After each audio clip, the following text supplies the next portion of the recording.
परम विवेकी जागवलिक जी महाराज से कथा को श्रवण कर रहे हैं। और गरुड़ जी जिनको ये अभिमान हुआ है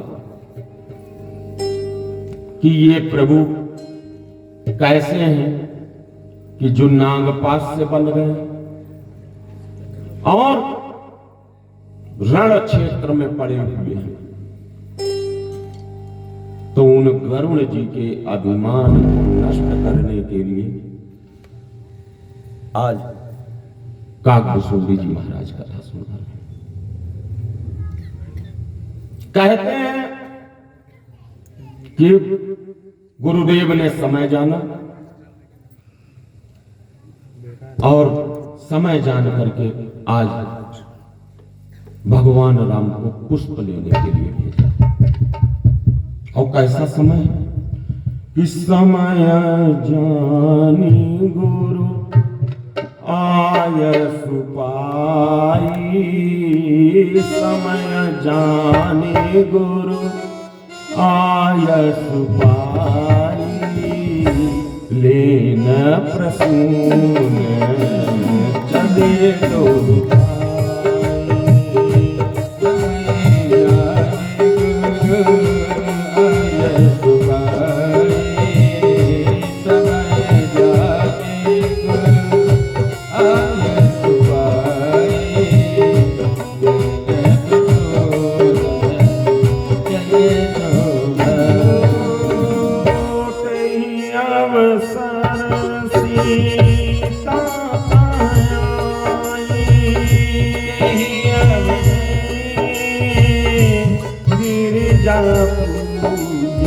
जननी पठाई, राम सिया राम जय जय राम, सिया राम जय जय राम।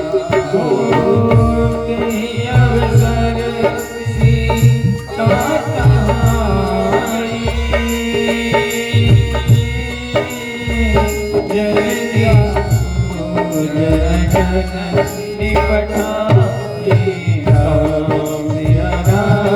सिया राम जय जय राम, सिया राम जय जय राम। बड़ा सुंदर बगीचा है और उस बगीचे के अंदर एक मंदिर बना हुआ है। पार्वती जी के दो मंदिर बने हुए हैं, एक तो बगीचे के अंदर बना हुआ है और एक वाटिका की रास्ते में महल की ओर बना हुआ है। अब गोस्वामी जी महाराज कहते हैं उस वाटिका का सुंदर स्वरूप कैसा है कि नव पल्लव फल सुमन सुहाए, निज संपत्ति सुर दुख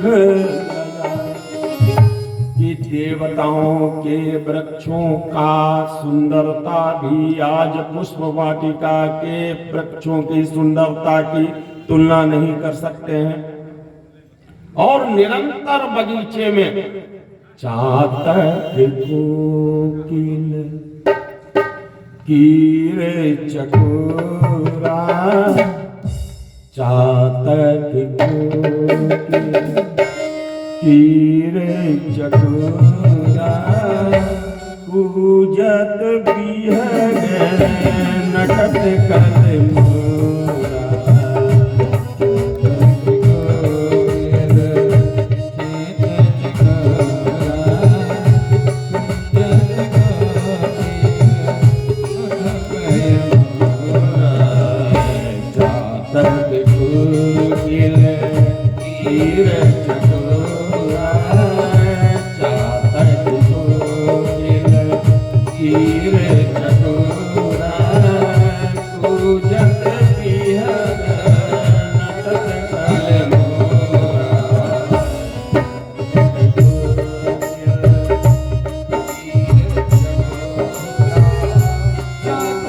कोकिल कीरे चकोरा, चातक कोकिल कीरे चकोरा, कूजत बिहग नटत कर मोरा। राम राम राम सीता राम राम राम, राम राम सीता राम राम।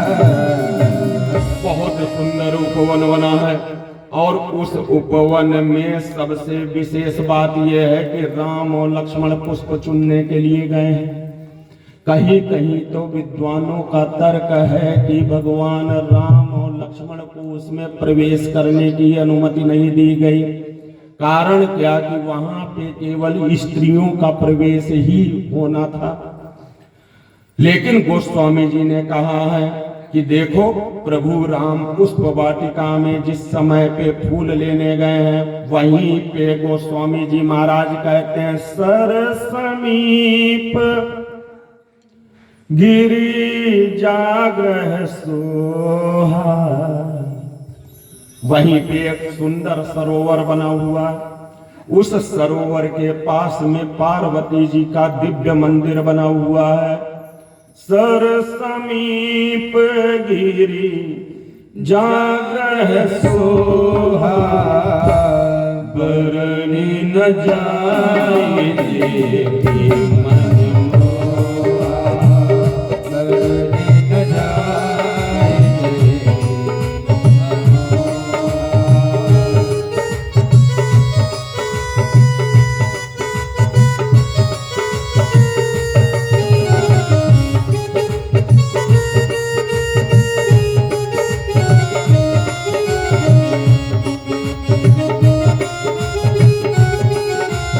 कहने लगे कि वहीं पे सरोवर के निकट एक सुंदर पार्वती जी का मंदिर बना हुआ है।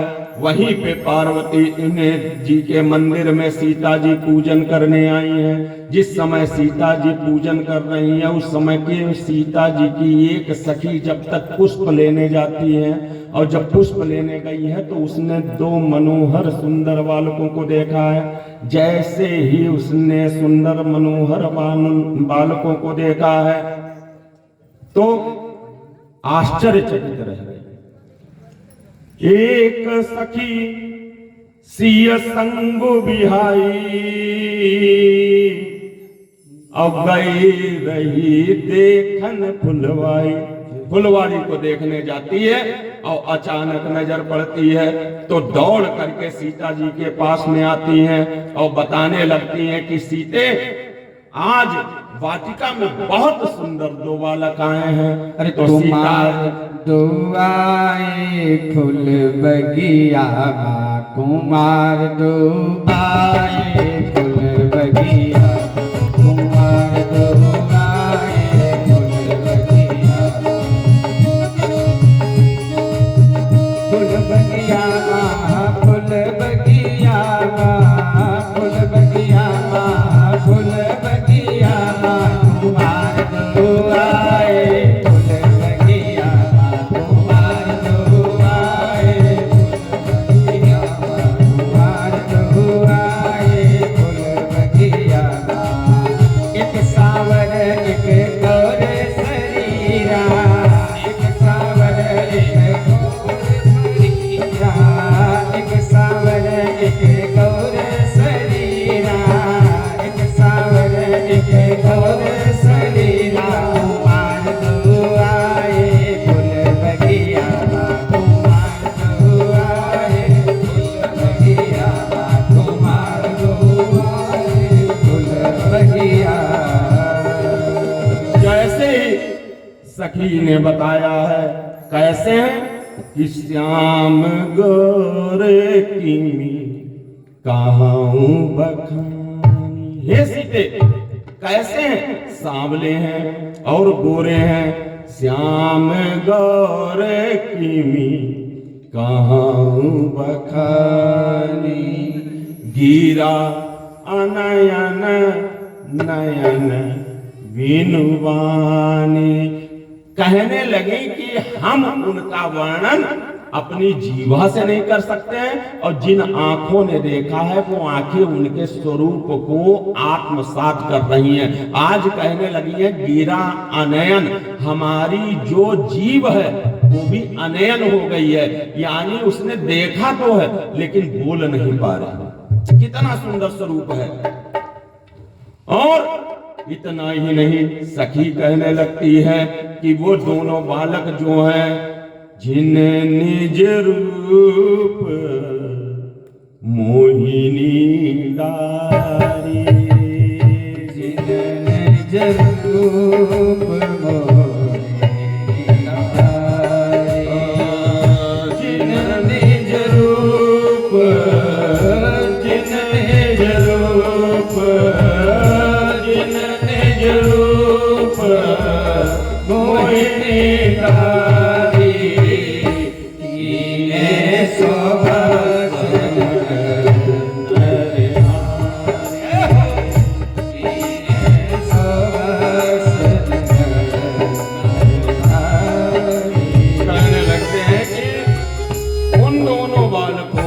अपने अधीन सभी को कर लिया है।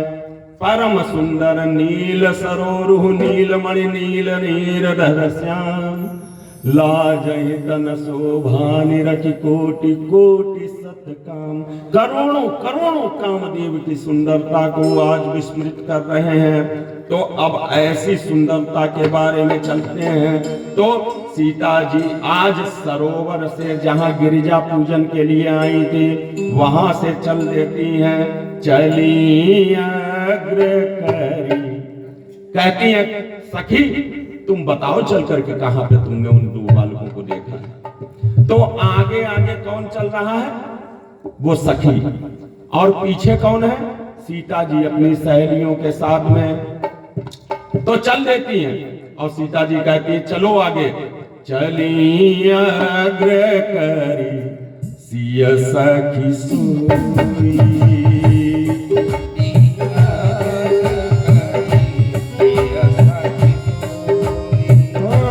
चली अग्र करी प्रिय सखी सोई, चली अग्र करी प्रिय सखी सोई,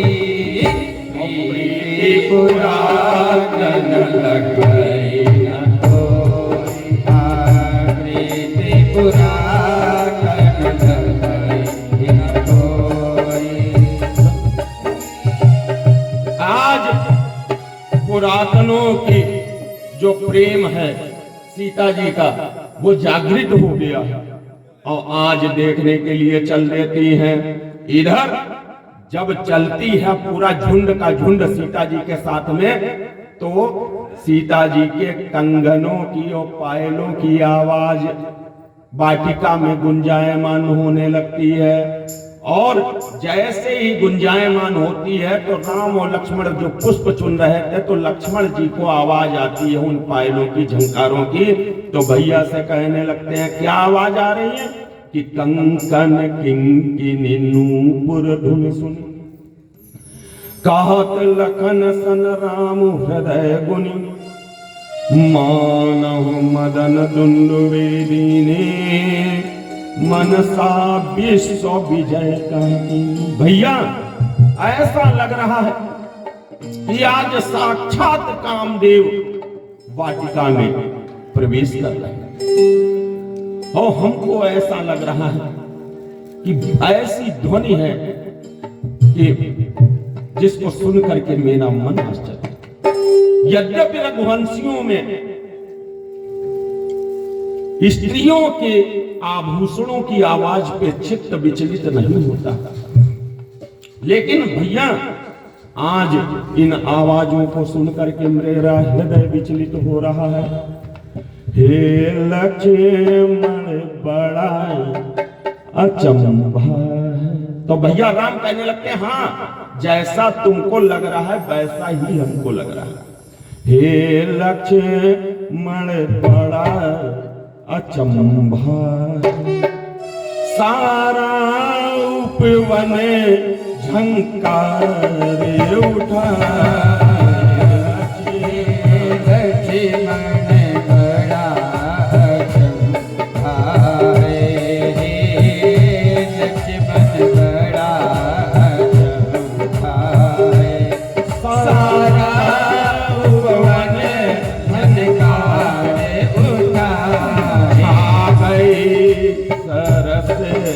कमलों में छा गई सरसता कमलों में। भ्रमरों का दल गुंजारे उठा छा गई सरसता कमलों में।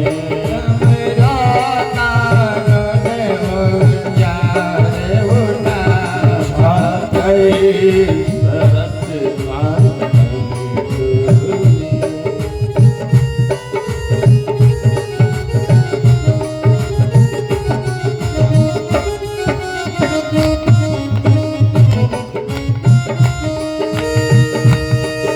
इन सुंदर शब्दों को सुनकर इन सुंदर शब्दों को सुनकर भाषित याता भाता है।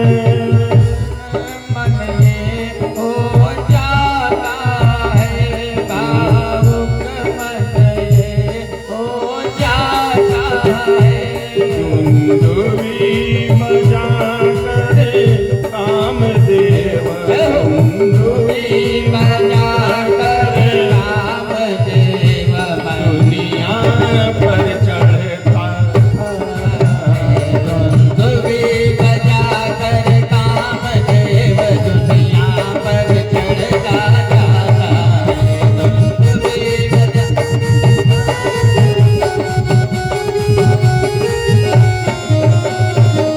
क्यों प्रकट सुंदरी ने मन में, क्यों प्रकट सुंदरी ने मन में भर दी इतनी चंचलता है। भरती इतनी चंचलता है, भरती इतनी चंचलता है। और सबसे विशेष बात कि संयमी शांत मेरा स्वभाव, संयमी शांत मेरा स्वभाव रह रह कर आज मचलता है। संयमी शांत मेरा स्वभाव रह रह कर आज मचलता है। संयमी शांत मेरा स्वभाव रह रह कर आज मचलता है।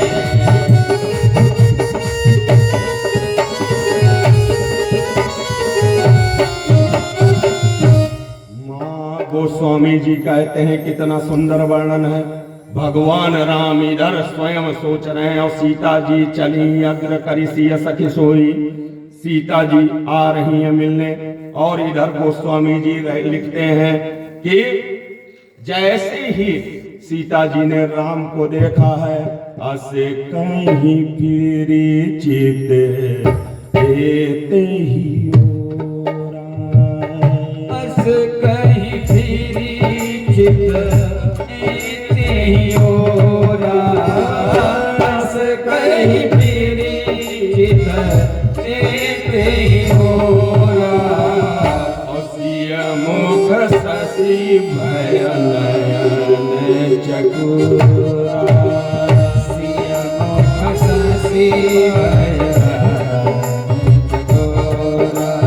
भय विलोचन चारु अचंचल मनौ सकुच निमित जे दिगंचल। भय विलोचन चारु अचंचल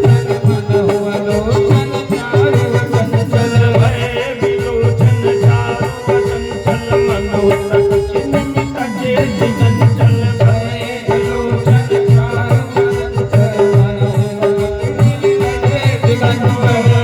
असे कहीं फिरी चित देते ही ओरा।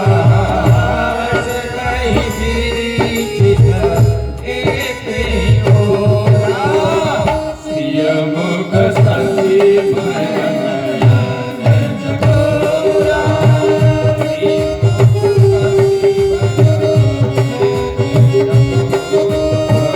सिय मुख शशि भय नयन चकोरा। जैसे ही आज सीता जी ने राम को देखा है और राम ने सीता जी को देखता है तो वैसे ही देवताओं ने गाना शुरू कर दिया है। सखियों ने सीता की स्थिति को देखा। देखन हित बाग मल्हार, फूल बगिया राम पधारे। देखन हित बाग मल्हार, फूल बगिया राम पधारे। फूल बगिया राम पधारे, फूल बगिया राम पधारे। फूल बगिया राम पधारे, फूल बगिया राम पधारे। देखन हित बाग मल्हार, फूल बगिया राम पधारे। देखन हित बाग मल्हार, फूल बगिया राम पधारे। इत गए लखन रघुराई, इत गए लखन रघुराई। उत सिया संग है आई। इत गए लखन रघुराई, उत सिया संग है आई। इत गए लखन रघुराई, उत सिया संग है आई। इत गए लखन रघुराई, उत सिया संग है आई। जय हो। छवि दोनों अपरंपार, फूल बगिया राम पधारे। छवि दोनों अपरंपार, फूल बगिया राम पधारे। देखन हित बाग मल्हार, फूल बगिया राम पधारे।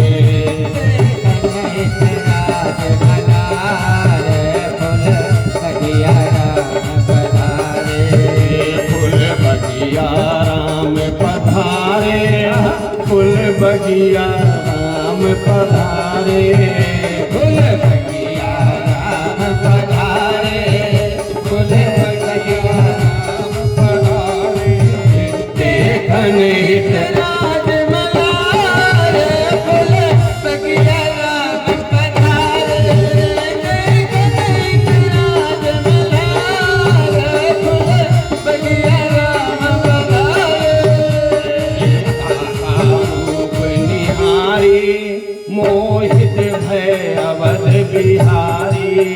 सीता का रूप निहारी, मोहित भय राम बिहारी। सीता का रूप निहारी, मोहित भय अवध बिहारी। सीता का रूप निहारी, मोहित भय अवध बिहारी। अरे इकटक रह गए निहार, फूल बगिया राम पधारे। इकटक है रहे निहारी, फूल बगिया राम पधारे। देखन गए राम पधार, फूल बगिया राम पधारे। फूल बगिया राम पधारे, फूल बगिया राम पधारे। फूल बगिया राम पधारे, फूल बगिया राम पधारे। देखन गए राम पधारे, फूल बगिया राम पधारे। देखन गए राम पधारे, फूल बगिया राम पधारे। जय हो।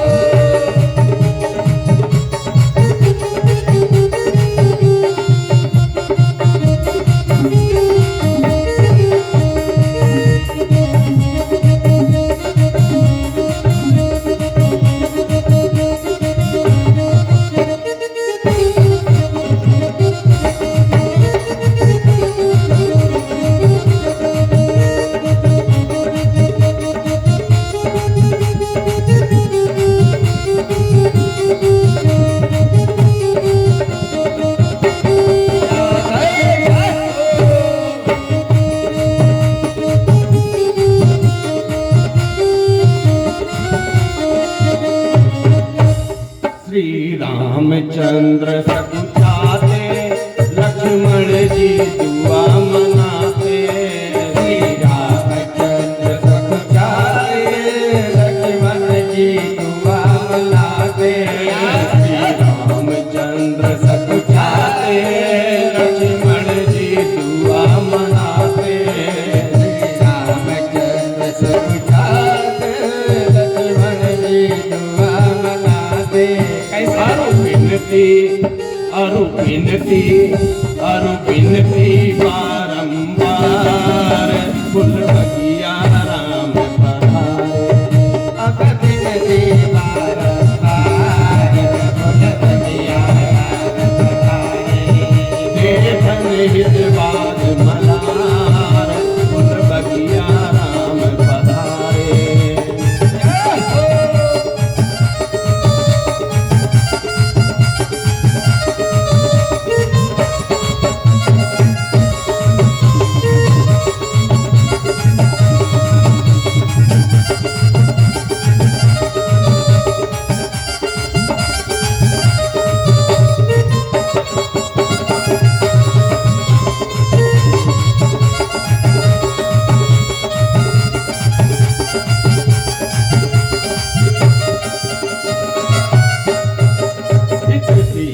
विपत्ति की मारी, उत देखे अवध बिहारी।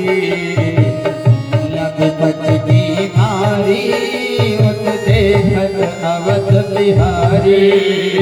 सिया विपत्ति की मारी, उत देखे अवध बिहारी। श्रिया विपत्ति की मारी, उत देखे अवध बिहारी। अरे बाढ़ो हर से अपार, फूल बगिया राम पधारे। अब बाढ़ो हर से अपार, फूल बगिया राम पधारे। देखन हित बाग मला सबीरो, फूल बगिया राम पधारे। देखन हित राज मल्हारे, फूल बगिया राम पधारे। देखन हित राज मल्हारे, फूल बगिया राम पधारे। फूल बगिया राम पधारे, फूल बगिया राम पधारे।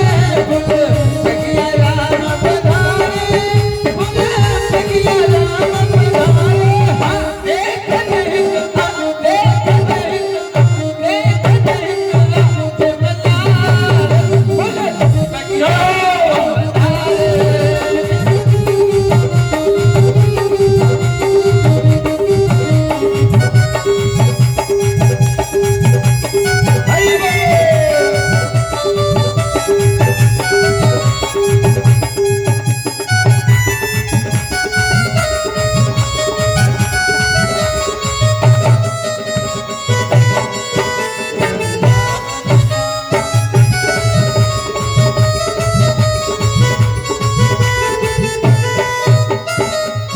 आज जैसे ही परमपिता परब्रह्म परमात्मा श्री राम को जैसे ही सीता जी ने देखा है और राम जी ने जैसे ही देखा है, तो राम का स्वरूप कैसा है?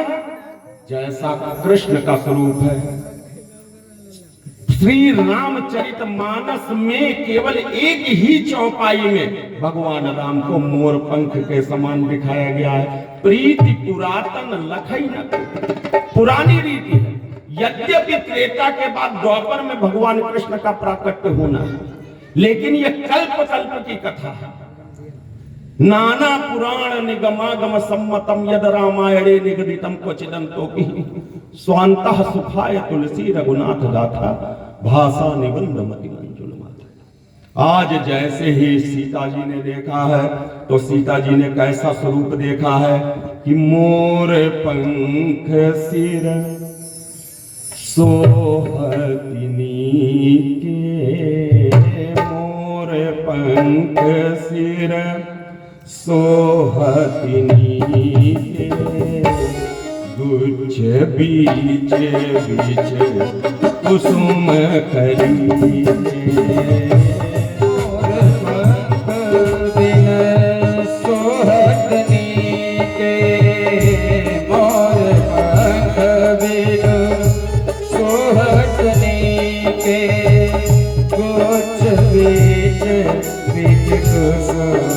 कली दे। और सबसे विशेष बात यह है कि सीता जी ने एक चीज और देख ली और उस चीज को देख करके सीता जी को बड़ा चिंता है।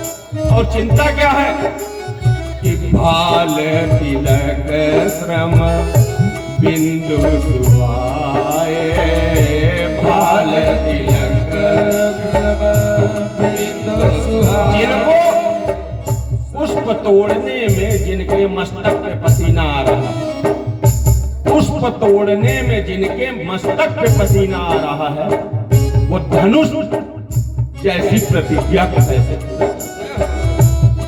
अब धनुष को तोड़ना कोई साधारण बात तो है। और फिर पिता ने पन ये किया है कि धनुष उठाएगा और तोड़ेगा।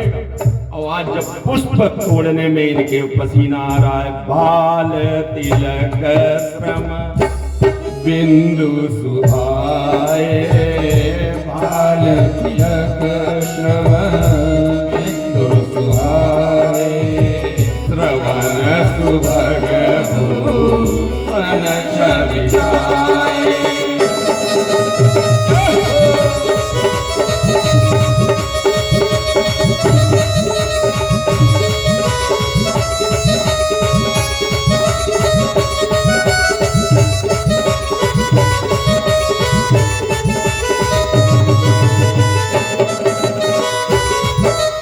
इधर सीता जी का जो हाल है वैसा ही राम की स्थिति है। राम कहते हैं लक्ष्मण से कि हे राम, हे लक्ष्मण, जासु बिलौकी अलौकिक शोभा, सहज पुनीत मोर मनु क्षोभा, रघुवंशिन कर सहज स्वभाव, मन कुपंथ पगु धरई न काऊ, मोई अतिशय प्रतीति मन केरी, जही सपने पर नारी नहेरी, जिनके लाए नर पुरन पीठी, नहीं पावई परती मनु देती, मंगन लाई न जिन कै नाही, औते नरवर थोड़े जगमाई। कहने लगे कि हे लक्ष्मण, अपने रघुवंश की ये नीति है कि किसी स्त्री के लिए कुदृष्टि नहीं होती। और आज जैसे मेरा मन बड़ा ही सशंकित हो रहा है, तो इधर सीता जी को उनकी सखियां समझाती हैं। धरि धीर जुए की आली सयानी, सीता सन बोली गही पानी, बहुरी गौरी करी ध्यान करेहू, भूप कुशोर देख किन लेहू। गौरी जी का पूजन करिए, सब कार्य से। अरे बाग में वो खड़ी थी जनक नंदिनी, अरे बाग में वो खड़ी थी जनक नंदिनी, आनंद लीजिए। बाग में वो खड़ी की खड़ी रह गई, बाग में वो खड़ी थी जनक नंदिनी।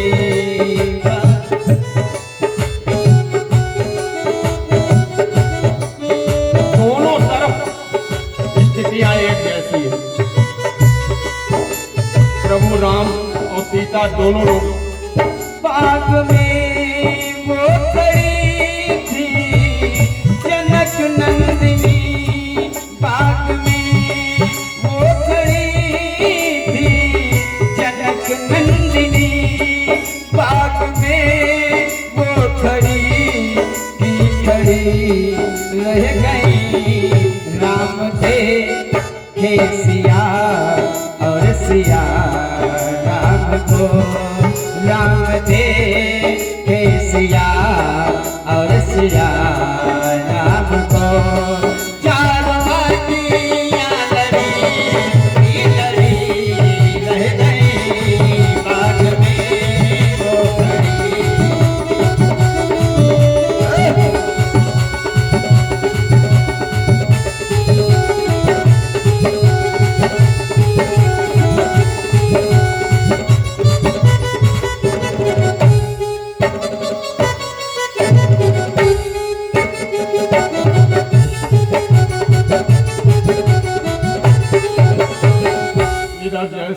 सीता ने राम को सीता को देखा है तो सखियों ने कहा है कि देखिए पार्वती जी का पूजन करिए चल करके। पार्वती जी का पूजन इतना सुंदर होगा जा करके कि जैसे रुक्मणी जी भी आगे भगवान कृष्ण को प्राप्त करने के लिए पार्वती जी पूजन करेंगे तभी कृष्ण भगवान रुक्मणी का हरण कर पाएंगे। और वहां पर तो रुक्मणी जैसी 16 सखियां थीं, उन सखियों में से रुक्मणी का हरण करना था, प्रभु ने कर लिया। और यहाँ पर तो धनुष यज्ञ का संधान करना है, धनुष यज्ञ को तोड़ना है। और जिनको देख लिया है भाल तिलक श्रम सिंधु सुहाए, जिनके मस्तक पे पसीना लगा हुआ है वो बोला इस धनुष को कैसे तोड़ पाएंगे।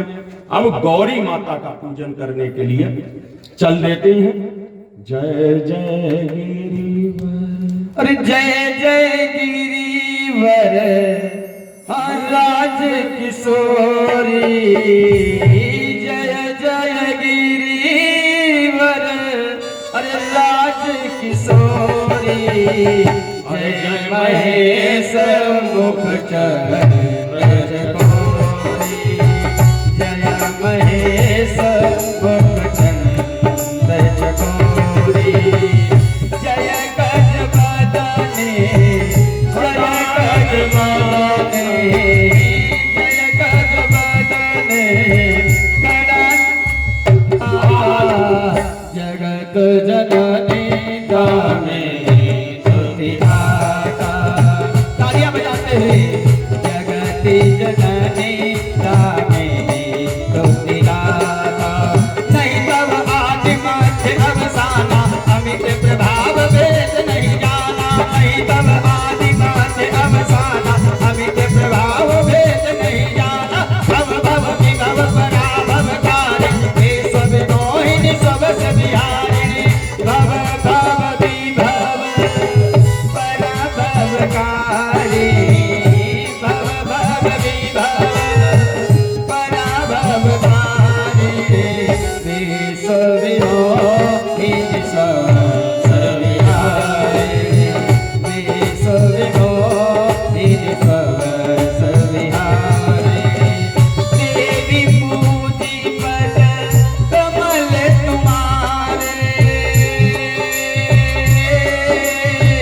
सुर नर मुनि सब हो ही सुखारे, राम सिया राम, जय जय राम, राम सिया राम, जय आज राम। गौरी पूजन के लिए गोष्ठ में सीता जी ने कहा कि देखो हम साधारण तुमको नहीं कह रहे हैं, जय जय गिरिवर राज किशोरी, जय महेश मुख चंद्र चकोरी।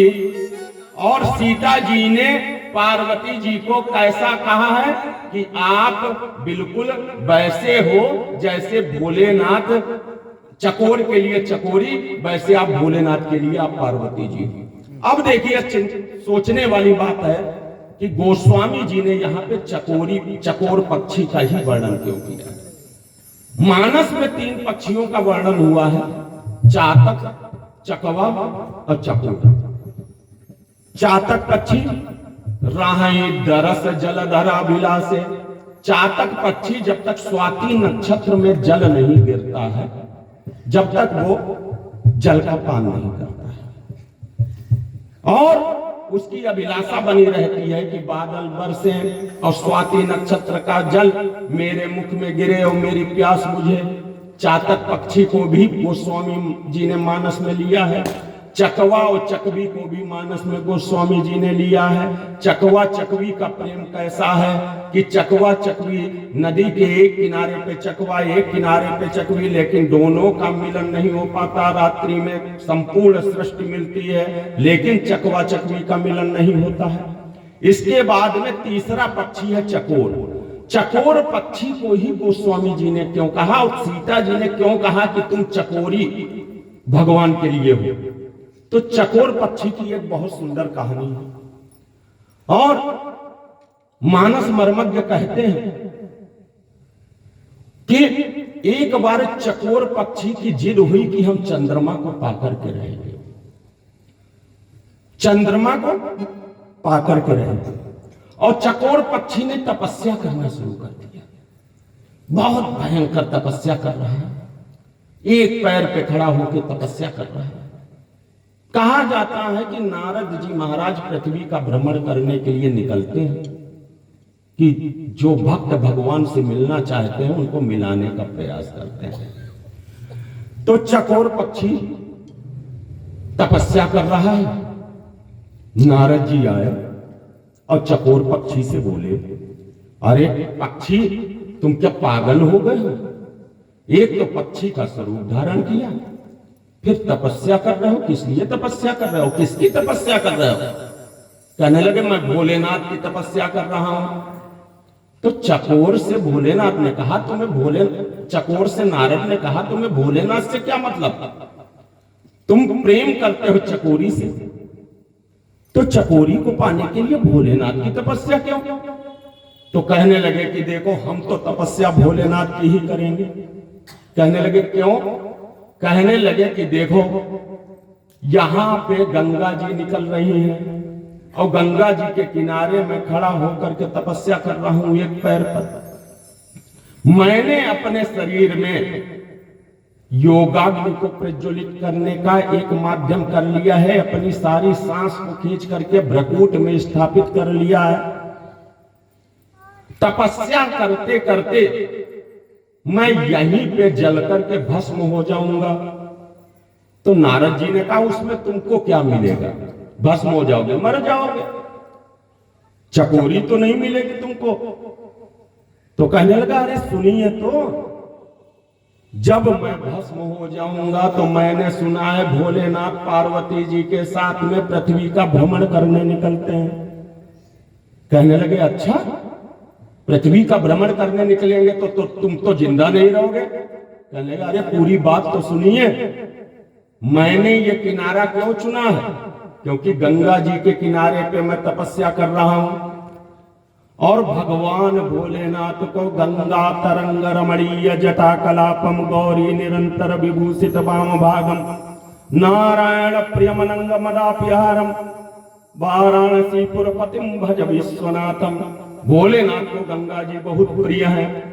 कहने लगे तो क्या होगा? कहने लगे भोलेनाथ गंगा जी का स्नान करने पृथ्वी पर भ्रमण करते करते कभी ना कभी यहाँ पे, कभी ना कभी, ये जरूरी नहीं आज आ जाए, कभी ना कभी यहाँ पे गंगा स्नान करने आएंगे। कहने लगे उससे तुम्हारा क्या भला होगा? गंगा स्नान करने आएंगे, गंगा स्नान करके चले जाएंगे। कहने लगे अरे पूरी बात तो सुनिए। कहने लगे कि जब गंगा स्नान करने आएंगे तो भोलेनाथ के शरीर पे लगी हुई जितनी भस्म है वो धुल जाएगी। अब भोलेनाथ का शरीर कैसा है? तन विभूति पटके हरिछाला। कहने लगे जब विभूति धुल जाएगी तो यहाँ पे पास में कहीं पर भी कोई भस्म नहीं मिलेगी। कहने लगे फिर क्या होगा? कहने लगे भोलेनाथ भस्म को ढूंढते ढूंढते उनकी नजर हमारे जले हुए शरीर पे पड़ जाएगी। कहने लगे उससे क्या होगा? कहने लगे कि जब जले हुए शरीर पर पड़ेगी तो मेरा शरीर भस्म बना हुआ पड़ा होगा। कहने लगे उससे तो तुम्हारा भला होना नहीं। कहने लगे अरे सुनो तो, भोलेनाथ उस भस्म को लेकर के अपने शरीर पे लगाएंगे। कहने लगे उससे क्या हो जाएगा? कहने लगे भोलेनाथ जब शरीर पे लगाएंगे तो मस्तक पर भी तो लगाएंगे। कहने लगे हाँ मस्तक पे लगाएंगे। और चकोर का प्रेम चंद्रमा से। कहने लगे तो मस्तक पे लगाएंगे तो क्या हुआ? कहने लगे अरे यही तो हमारी यात्रा पूर्ण हो जाएगी। मस्तक पे चंद्रमा विराजमान है, भोलेनाथ के मस्तक पे चंद्रमा विराजमान है। और जैसे ही भोलेनाथ मस्तक पे भभूत लगाएंगे वैसे ही हमारा चंद्रमा से मिलन हो जाएगा। वो चकोर पक्षी जो अपने शरीर को त्याग देता है चंद्रमा के मिलन के लिए, उस चकोर पक्षी के प्रेम को यहाँ पे लिखा हुआ। गोस्वामी जी कहते हैं जय जय गिरिवर राज किशोरी, जय महेश मुख चंद्र चकोर, जय जय राधे किशोरी जय जय गिरिवर राधे किशोरी जय महेश चंद्र चकोरी। और इतना ही नहीं, अगर हमने तुमको चकोरी कह दिया, चकोर कह दिया, और उसके बाद भी तुमको कसम है किसकी? अपने पुत्रों की। जय गज बदन खदानन माता, जय गज बदन खदानन माता, जगत जननी दामिनी दुति दाता।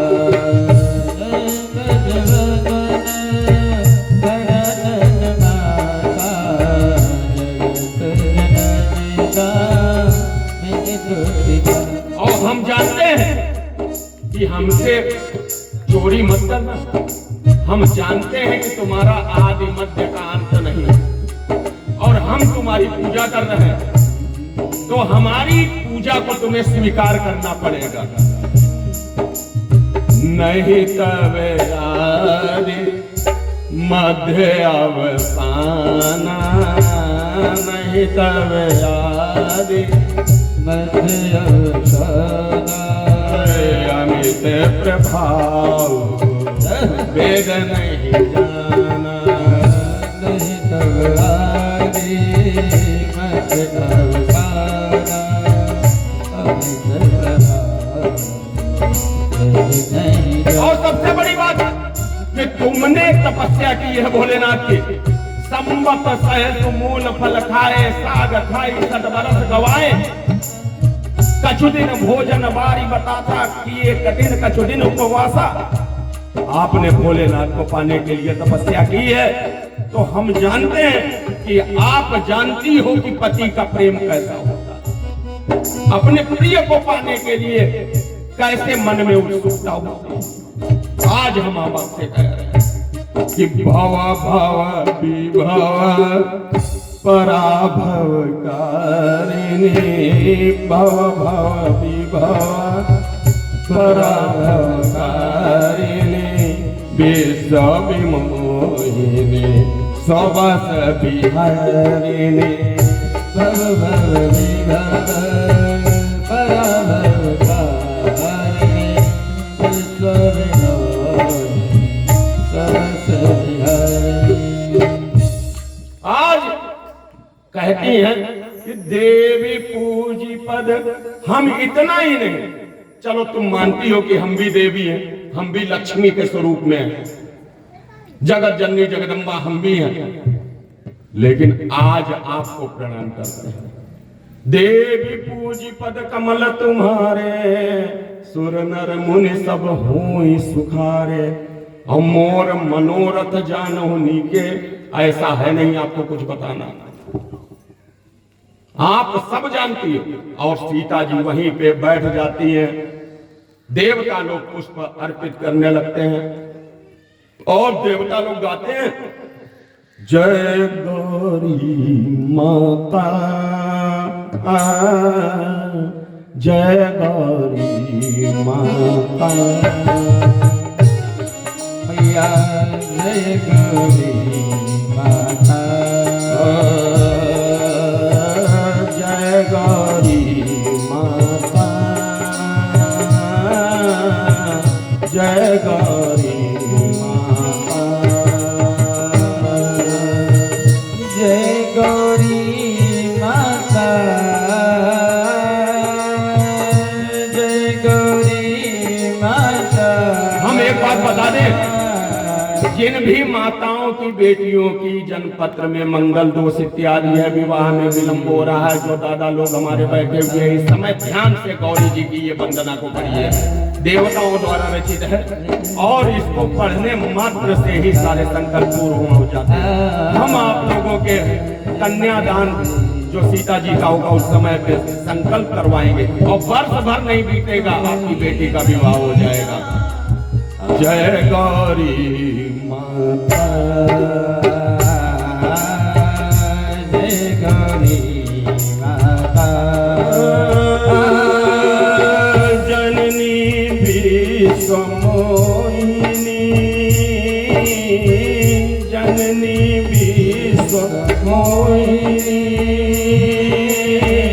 त्रिभुवन विख्याता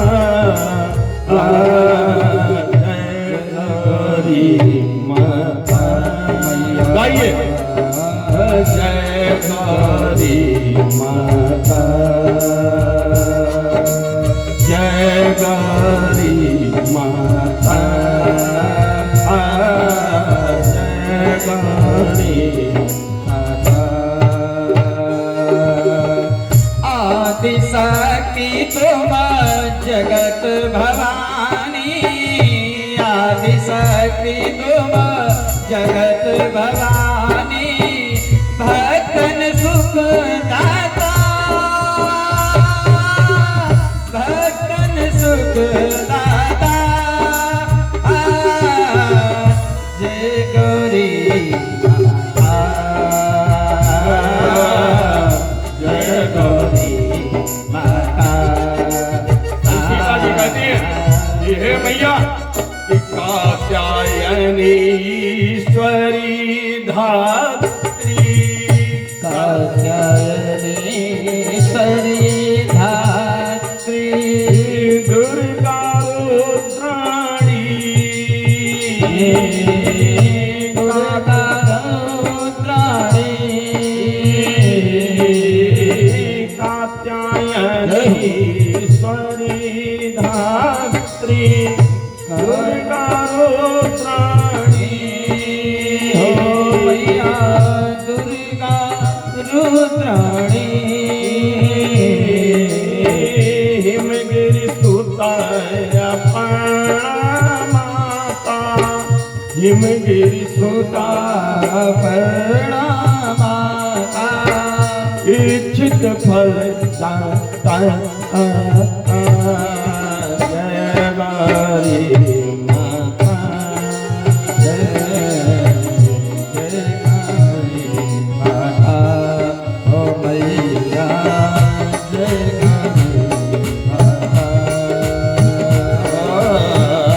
जय गौरी माता जय गौरी माता।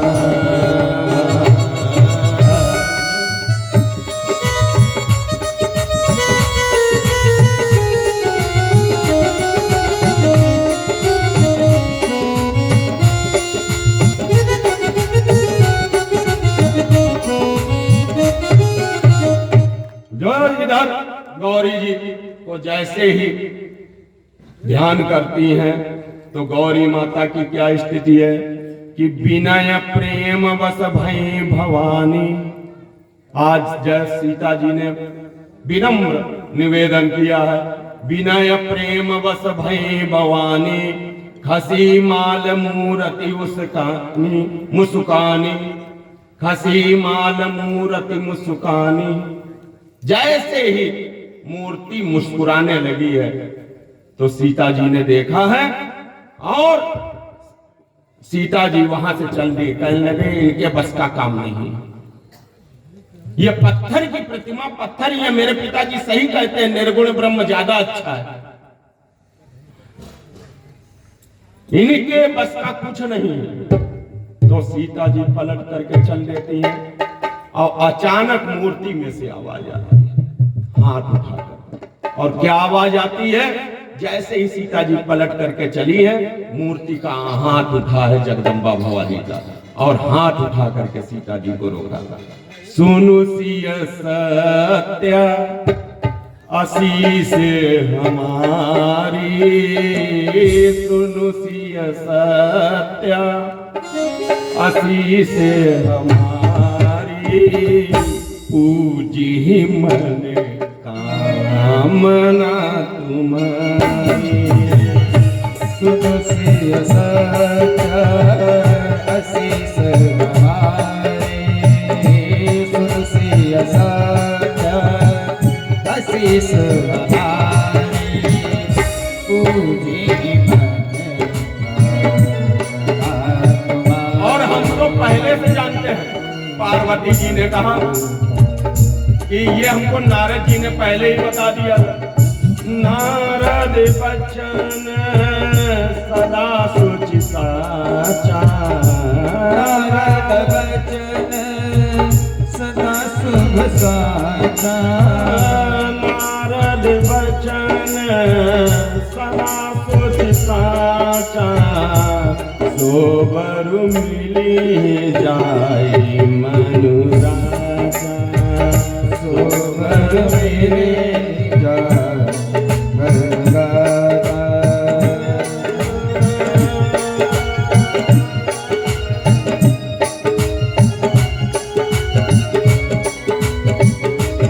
कहने लगी जाओ, तुमको वही पति मिलेगा जिसके लिए तुम आई हो, जिसको आंखों में बसा के आई हो।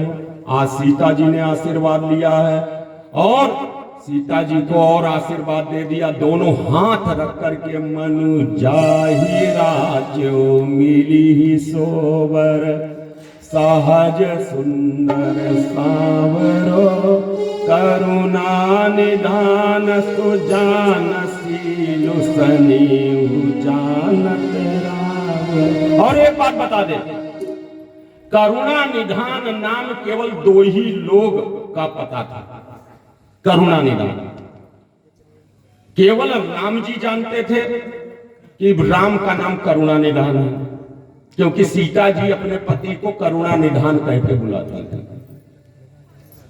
और दूसरा पार्वती जी ने आज ये नाम दिया था करुणा निधान। तो आप कहोगे सीता जी राम को कैसे करुणा निधान कह के बुलाते थे? जब सुंदर कांड में हनुमंत लाल जी सीता की खोज में आएंगे तो सीता जी किसी बात पर विश्वास नहीं करेंगी कि ये राम ने इनको भेजा है। यहां तक कि मुद्रिका को देख करके भी विस्मय आ गया है कि माया से असि रच नहीं जाई। राम नाम अंकित अति सुंदर, यद्यपि राम नाम अंकित था और सीता जी जानती थी कि ये राम के ही हाथ की है, लेकिन मन में विस्मय ये था कि ऐसा तो नहीं इसको माया से बनाया गया है। उसने बानर को ध्यान नहीं दिया, सीता मैया ने बानर को ध्यान नहीं दिया। जब हनुमान जी सारे दांव पेच भूल गए और सब कुछ भूल गए, तब हनुमान जी ने एक बात कही है। उस बात को सुन करके सीता जी ने इनको गोद में बिठा दिया। सत्य शपथ करुणा निधान की, राम दूत में मातु जान की। जहां करुणा निधान राम हनुमान जी ने लिया, वैसे ही सीता जी एकदम पलट के बैठ जाते, कहते इस नाम को जानने वाला कोई नहीं, क्योंकि करुणा निधान सीता जी केवल अपने पति से करती थी। और अगर इस नाम को बताया है हनुमान को, तो जरूर ये हमारे स्वामी का कोई बहुत खास है। आज जैसे ही करुणा निधान नाम सुना है और इधर आशीर्वाद क्या देती हैं सीता मैया को, कहती हैं कि मनु जाहि राज्यो मिली सोबर, सहज सुंदर सावरो, करुणा निधान सुजान सीलु स्नेह जानत रावरो। भांति गौरी आशीष सुनिसी, सहित हरसी हरि तुलसी भवानी। पूजी पुनि पुनि मुदित मन मंदिर चली, मुदित मन मंदिर चली। जान गौरी अनुकूल सिय, हिय हरस न जाए कही। मंजुल मंगल मोर, वाम अंग पर कन लगे। इधर सीता जी ने वरदान दे दिया, सीता जी को वरदान मिल गया पार्वती जी का, और पार्वती जी का वरदान। और पार्वती जी के गुरु कौन है? नारद जी। नारद वचन सदा सुचि साचा, अपने गुरु की सौगंध खाइए, तुमको वही पति मिलेगा जिसको मन में सोच करके आई हो। मनु जाहि राज्यो मिली सोबर, सहज सुंदर सावरो, करुणा निधान सुजान शील स्नेह जानत रावरो। अब जैसे ही सारा संकेत सब कुछ प्राप्त हो गया है, इधर गुरुदेव विश्वामित्र के पास में राजा जनक ने विप्र को भेजा है और कहा है कि विश्वामित्र जी को बुला करके ले आइए, विश्वामित्र जी को स्मरण करा दीजिए कि आज धनुष यज्ञ का आयोजन है। धनुष यज्ञ का आयोजन प्रारंभ होने जा रहा है और बहुत सुंदर आयोजन है।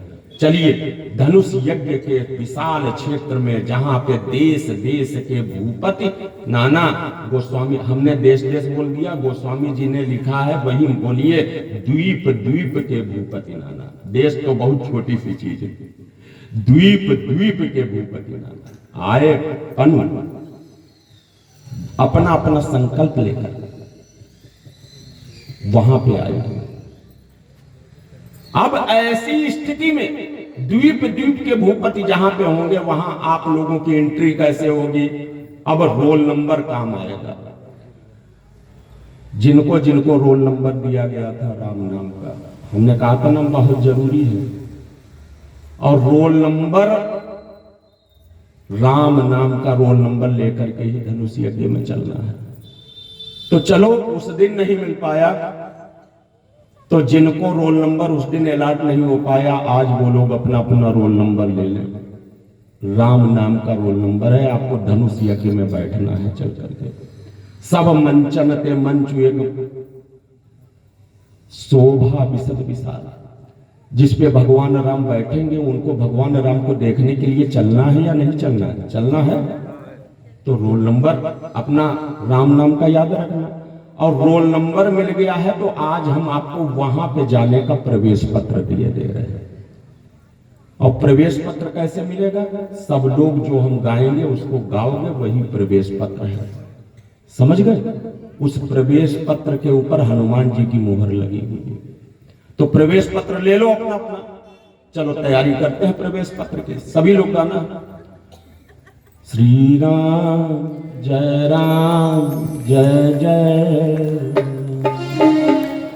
देखो प्रवेश पत्र यहाँ पे मत छोड़ना, एक ही मौका मिला है, इसके बाद हम प्रवेश पत्र